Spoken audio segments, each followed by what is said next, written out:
did season 4 now save Diablo. 20 hours into the season, a level 100 achieved, also 80 levels into the pit already deep, and goddamn broke. I mean, you do see my 17 million, but that's not a lot. A lot of things are amazing, and tempering your gear is super fun. But there's also some stuff, especially regarding masterworking, that's quite... Let's touch on all of it. First, leveling. Faster than ever and more fun in my opinion. The Helltide from level 1 on is just brilliant because you have something to kind of grind for, because you're getting in, you get the cinders. There's a risk now because you could die to the Hellborn opponents, but you can also open the chests up for bonus XP boost and quite some loot. It's a red line you can follow as someone relatively new and a system that's easy to understand. Caveat here is we had quite some amazing whispers in season 3 with the arcane tremors and everything, and right now the Helltide whispers are a little bit sad, a little bit low. I mean, there's 2, maybe sometimes 3, but it's just gather some cinders, kill the Hell Maiden, and we had 4 to 5 in the other season, which kind of makes leveling fun. But while you're actually zooming through the levels now, you're doing less whispers, and therefore you're ending up with way less gold. That will become a huge problem down the line, not in the beginning. All in all, my time from 1 to 100 was mostly spent in the Helltide, and the very good thing about that is I am chock full of boss materials. I get 150 living steel already.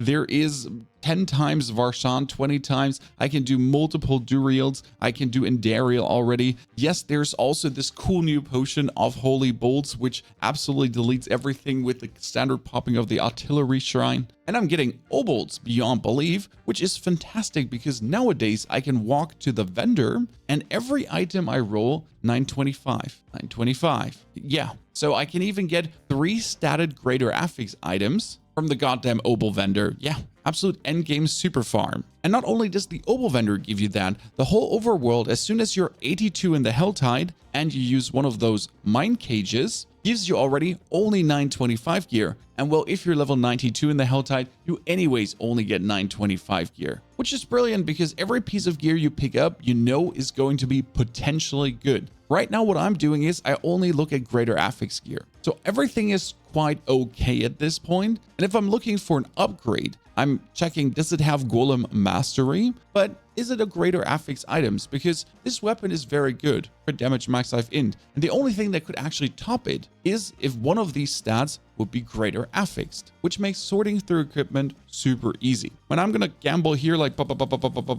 I already know none of these items is interesting to me. Sure, I'm gonna check, is there Golem Mastery? 1 rank, but I'm actually going really fast through it because I only have to check 3 affixes. That makes loot filters not needed and checking your gear quite good. Now, as I said, I spend a lot of time in the Helltide, and I did my nightmare dungeons, especially only high tier nightmare dungeons. You're getting tons of Glyph XP right now. That's amazing. And not only are you getting tons of Glyph XP, you can go for the seasonal blessing of nightmares to increase your Glyph XP even more. The problem is that you're not getting really much money from nightmare dungeons. So you're truly just doing this to farm Glyph XP. I mean, 1 nightmare dungeon nets you, even if you sell everything, maybe somewhere around 500k to tops 1 million gold. And at this point, if I'm planning to masterwork this item from 8 to 9, that's 2 million. And this is actually a good amulet. So if I do 2 million, right? The next time is 3 million, then 4,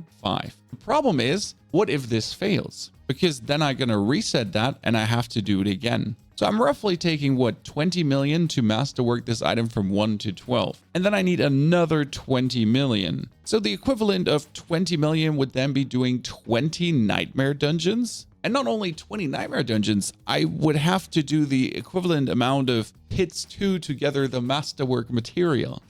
Yeah. I mean, there is a solution to that, though. You could just go out to farm whispers, but then we're in an interesting or rather saddening gameplay loop because I'm going to have to do 1 hour of whispers to gather money. Then I have to do 1 hour of pit to gather material, and then I could finally masterwork. But if I did that, I don't actually have any Glyph XP because, well, I can't do nightmare dungeons for money. But not only can't I do Nightmare Dungeons for money, if I go for the Alchemist now and I'm doing already tier 80 pits. Tier 80 pits give you only Neath Iron at this point. You can actually check the breaking points. 61 is Neath Iron, then you get the 31 is Ingolith, and tier 30 is the last one where you get Opticide. Now, Opticide is needed for the first 4 levels. Then for the next 4 levels, you do need Ingolith. And for the last 4, you'll need Neath Iron. You can downgrade the materials, which is amazing. The problem right now is that downgrading cost me 6 million gold. So if I'm going to downgrade now 129 Neath Iron to Ingolith, that would give me 300 pieces of Ingolith. That's great. But I'm losing 6 million gold. And well, the upgrading of the item is again then down to, so 6 million lost. And now it's going to cost me 450k into 550k into, so I'm spending even more millions to actually keep Masterworking.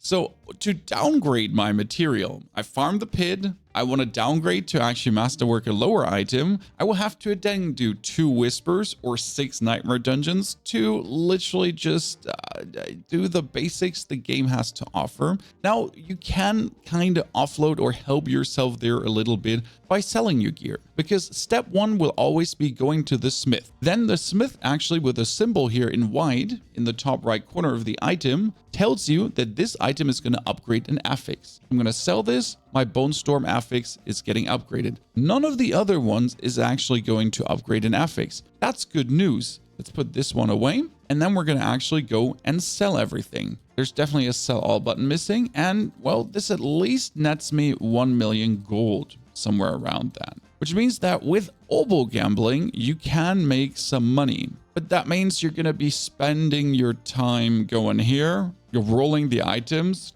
checking if they're good, going to the vendor, selling them. Then you, again, back to the overworld. We need a way to get more money naturally. Or there just needs to be more whisper quests here. Because right now in one Helltide, I could get 4 whispers. That's not a lot. And I could get another 4 and another 4. So that's quite weak. And then I have to leave the Helltide already to do other stuff. So I have to like randomly kill some mob here for invoker rituals and then go here, reap some things. But these things up here, they don't provide me boss materials as amazing as the Helltide does. So we're in the problem that the Helltide is the best thing to do for loot and for everything, but it's not giving us enough money to kind of carry us for the end game. Now, this is obviously a minor point that can easily be fixed by just putting more money into the game. Done. And Blizzard just cranks those numbers up and we're Gucci. Now to more of the good things, and that is the unique trading. The unique trading is amazing, but quite sad for the solo player. Because if you're now doing bosses as a team, it's better than ever. I wanted to have Temerity, for example, and I traded with one of my community members and I gave him one of my unique rings. So actually, that was crazy because I've already been killing 2 Tormented Lord Zers, which is 50 exquisite blood, and I didn't drop a single Temerity. But what I did drop is a bunch of other uniques that I don't need and I can hand out to the people that are in need. And that makes team play so much better. Because if you're now looking for a specific unique, you'll just go with a 4-man team into a boss fight, nuke the boss, and then it's like, hey, did you get that one I'm looking for? Cool, thank you. I did get what you're looking for. So it's the perfect situation to go with your friends because you can interchange whoever one needs. And even if you go with complete strangers, it's still better than going alone. At this point, this is good and forced team play because everyone profits from it, especially with Tormented bosses now giving 5 times the loot. Keep in mind, there's a caveat though, because Tormented bosses give 5 times the loot. Stygian stones are super rare to get at this point. I haven't dropped a single one from the pit, even though I'm tier 80.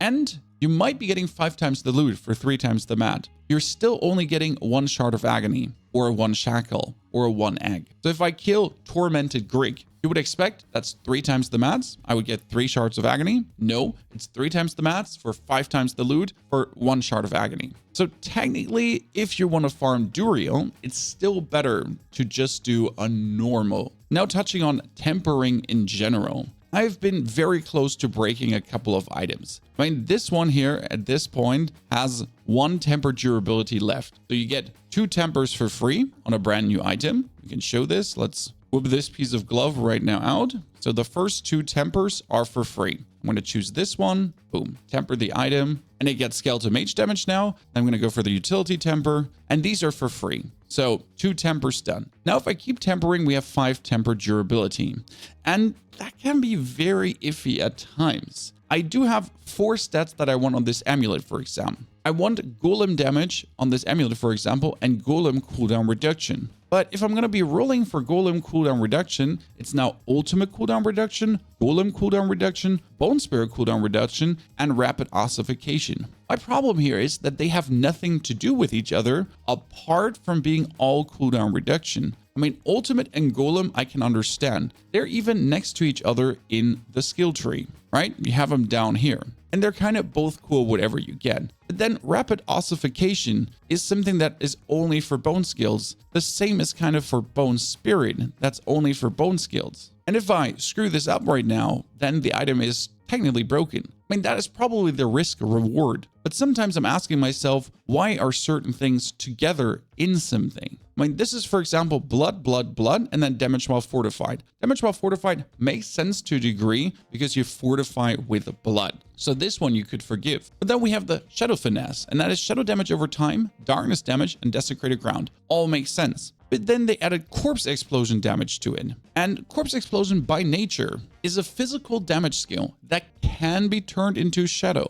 Now, the thing is, if you only want to play a physical corpse explosion, you're essentially forced to be looking at 3 shadow skills that are completely useless for you. And the 4th gamble could be the corpse explosion, and you need to get a max roll. Same kind of goes for the corpse tendril damage, because you got damage to cursed enemies, macabre damage, and Iron Maiden damage. That's all 3 curses. And then you get the corpse tendrils, which is like a physical damage utility skill. Huh? I mean, they're just trying to wrap some things together that doesn't necessarily need to be together. And this is just okay for Necro. I mean, Necro's not screwed over. Druid has some where 5 or 6 are together. So, and you need 1 out of 6 then. I mean, 1 out of 3 is totally okay, right? 3 is fantastic. When it gets to 4, it's always a bit weird. And when it gets to 5, it's just straight up scam. The system itself is brilliant though, and it truly allows for some customization in builds that wasn't there before. Now, the Masterworking is pretty nice as well. I mean, this is my favorite glove. It has gone from 3 to 4 skeletal mastery, and right now the 25% that you get every 4 ranks has 2 times hit critical strike damage. Super good. I would not want to reset the Masterwork. Now for the amulet, I do have a problem because every single time it has hit the maximum life, and I don't want the maximum life. So I would have to reset this right now, and that's not happening.